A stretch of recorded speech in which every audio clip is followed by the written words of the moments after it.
Uma tragédia, um ônibus e um espírito em tormento. Descubra a lenda do ônibus 314. Meu nome é Jorge e trabalho como vigia noturno na garagem de ônibus da cidade de São Vicente há mais de 15 anos. Já vi de tudo por aqui, mas nada se compara ao que aconteceu com o ônibus 314. Lembro-me claramente da primeira vez que percebi que algo estava errado com aquele veículo. Era uma noite calma, daquelas em que a neblina cobre a cidade como um manto silencioso.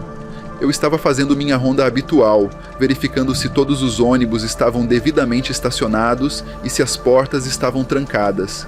Quando cheguei perto do 314, senti um calafrio inexplicável. Algo no ar parecia diferente, pesado. Ao entrar no ônibus para uma inspeção de rotina, notei que a temperatura parecia cair bruscamente.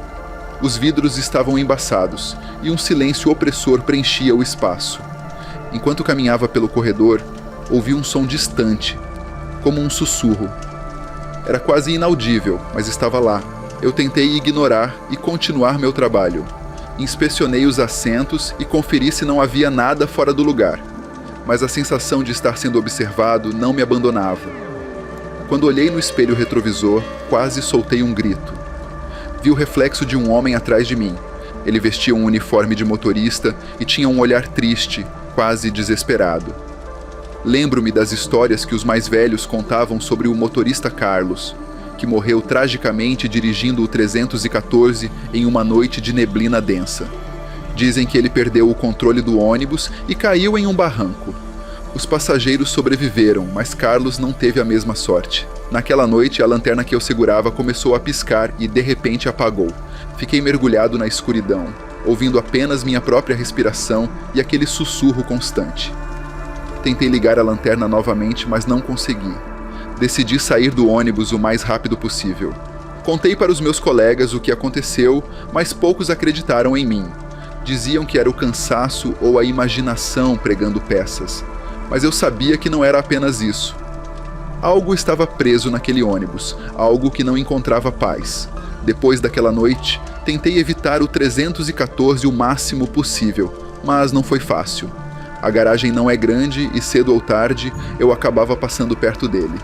Cada vez que isso acontecia, sentia o mesmo calafrio, a mesma sensação opressora.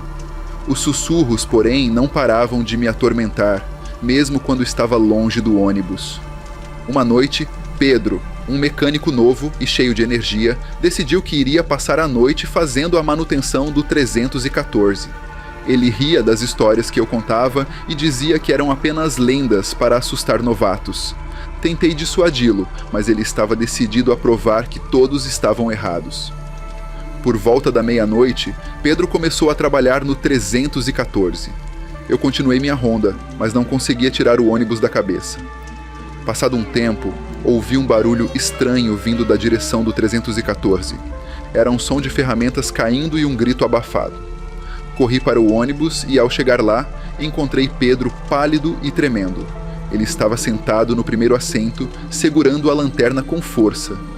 Quando me viu, seus olhos estavam arregalados de medo. Você estava certo, ele sussurrou. Há algo aqui. Pedro contou que, enquanto trabalhava, a temperatura começou a cair bruscamente e ele sentiu uma presença ao seu lado. Quando olhou no espelho retrovisor, viu o reflexo de Carlos, exatamente como eu tinha descrito. O fantasma parecia tentar falar algo, mas Pedro não conseguiu entender. Então as luzes piscaram e ele ouviu o som dos sussurros, chamando pelo seu nome repetidamente. Depois daquela noite, Pedro pediu transferência para outra garagem. Ele não queria mais ter nada a ver com o 314, e eu não o culpava.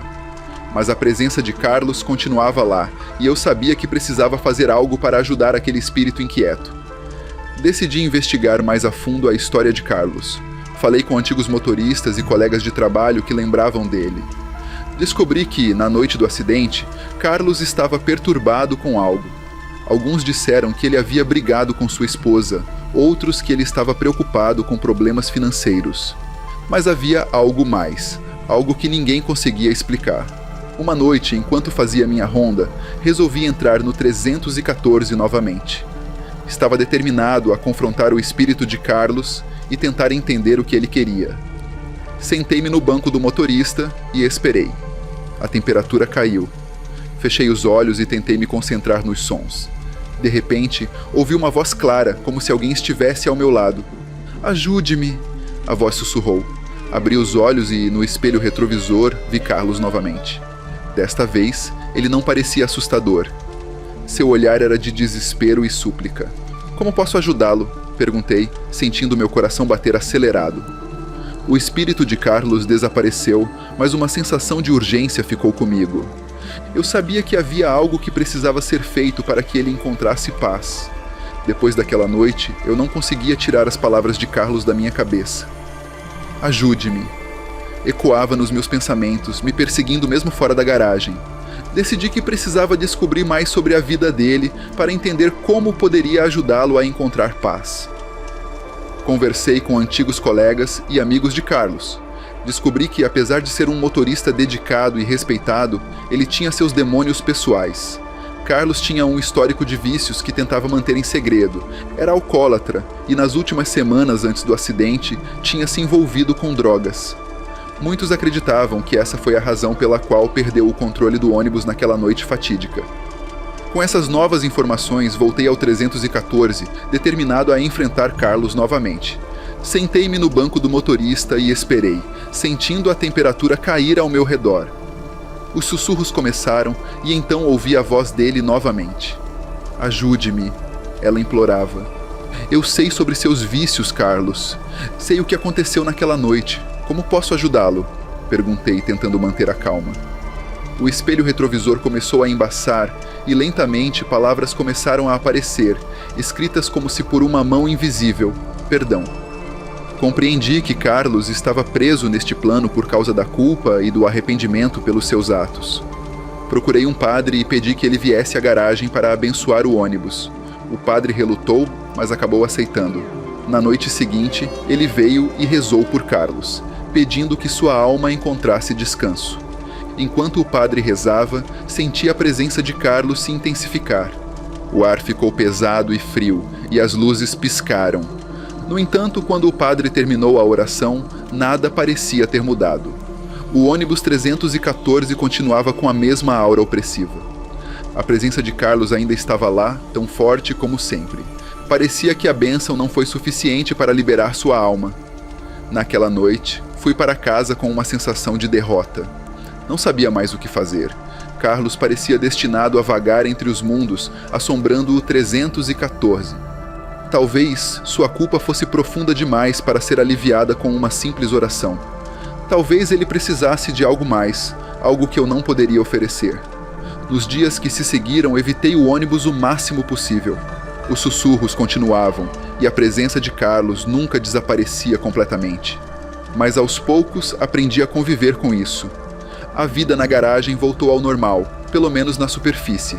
A história do ônibus 314 ainda é contada entre os funcionários.